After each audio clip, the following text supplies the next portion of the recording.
Good afternoon, everyone. I just want to say thank you for even tapping on this video to watch it, but I want to give you a quick word out of Ephesians 4:32, and this is what it says: "And be ye kind one to another, tender-hearted, forgiving one another, even as God for Christ's sake hath forgiven you."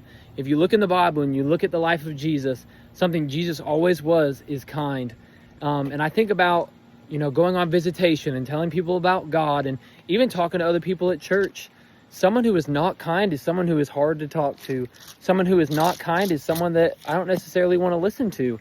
But when I get in a good relationship with somebody, when I get with somebody that I feel cares about me and cares about how I feel, then it's a little bit easier to listen to those people. It's a little bit easier to take heed of what they say because I know it's coming from love and not from judgment.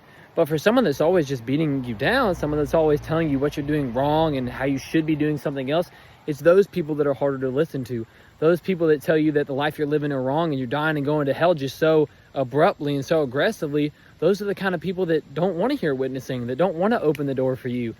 But as long as we're kind, as long as we're loving, I have seen countless times that people have gotten saved not through a visitation, but through someone that was nice to them and noticing something different about that Christian that was being kind to them and asked them, "Why are you so nice? Why are you the way that you are?" And it all comes out. It's by God. We're kind because God makes us kind. We're striving to be like him.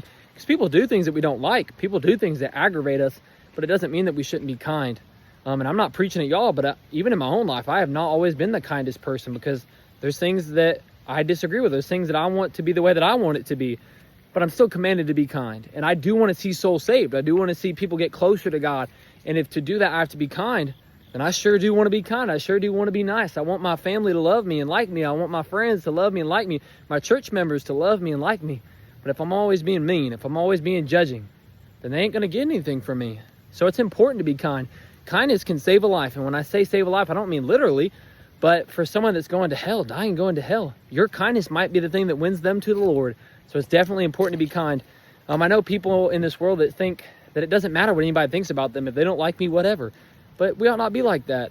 And yes, if you're doing right and people don't like it that you're doing things right, that's one thing. But if you're just being mean and aggressive with people and they don't like your attitude, then to be honest, they have a right to be upset with how we're saying the things that we're saying. So we got to make sure that we're saying the right things the right way, with a kind spirit, a loving spirit, just as God did. God went and ministered to people every single day that weren't right, that were doing wicked sins, horrible sins. But he still loved them and he was still kind. And it was those people that turned from their wicked ways and went back to God and loved God again. So I encourage you, be kind today. You might just win a soul.